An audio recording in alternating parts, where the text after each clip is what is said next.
छत्तीसगढ़ के मुख्यमंत्री बनने के बाद पहली बार विष्णुदेव साय रायगढ़ जिले के अंतिम छोर में बसे आदिवासी बाहुल्य ग्राम भुइयापाली पहुंचे। इस दौरान उन्होंने वहां के प्रसिद्ध मंदिर में पूजा भी की। इसके बाद सीएम ने प्रधानमंत्री नरेंद्र मोदी की ओर से गरीबों के लिए चलाई जा रही मुफ्त उज्ज्वला योजना और किसानों को दिए जाने वाले विभिन्न सामानों का वितरण करते हुए हितग्राहियों से चर्चा करके उनका हाल चाल पूछा। वहीं सीएम साय ने कांग्रेस के नागपुर सम्मेलन को लेकर बड़ा बयान दिया। उन्होंने कांग्रेस पार्टी को डूबती नैया बताते हुए क्या कहा, सुनिए। प्रधानमंत्री जनधन योजना के तहत कार्यक्रम आयोजित था, सरकारी कार्यक्रम, जिसमें विशेषकर बिरहोर जाति के लोगों के लिए एक कार्यक्रम था।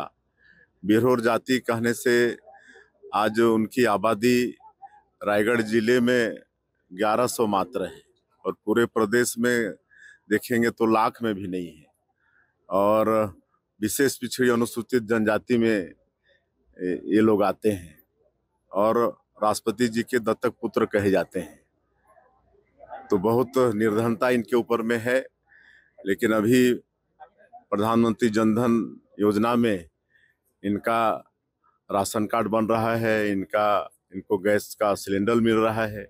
आज यहाँ पर गैस का सिलेंडर भी दिए, आधार कार्ड भी दिए, आयुष्मान कार्ड भी बना के उनको दिए, इनका जाति प्रमाण पत्र, ये सब प्रधानमंत्री जनधन योजना में जो 11 उसमें है बिंदु, वो सब 5 जनवरी तक इनका सबका हो जाएगा।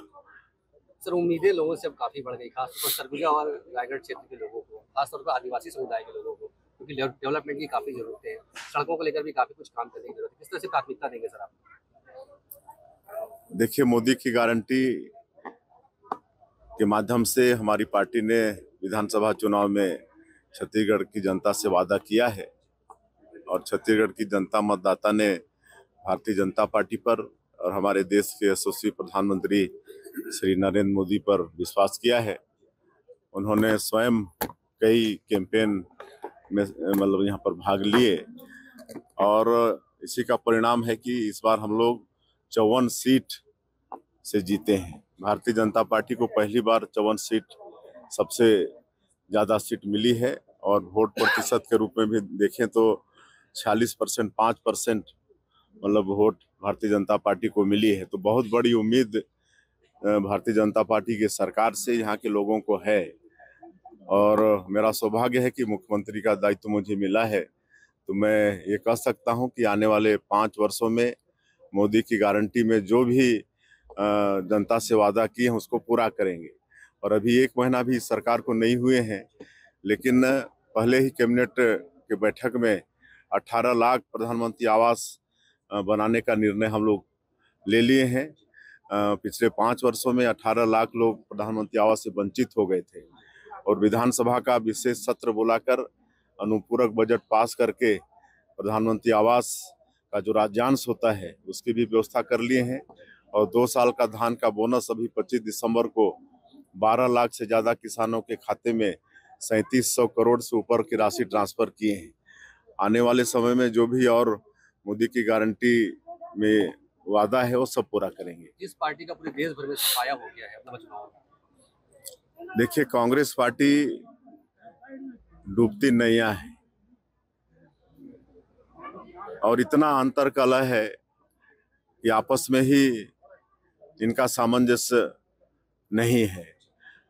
और आज़ादी के 75 वर्षों में लंबे समय तक इनका राज रहा, लेकिन इस समय इन्होंने सिर्फ देश को लूटने का काम किया, भ्रष्टाचार का काम किया और इसलिए आज इस मतलब स्थिति पर वो हैं कि आज देश की जनता उनको नकार रही है।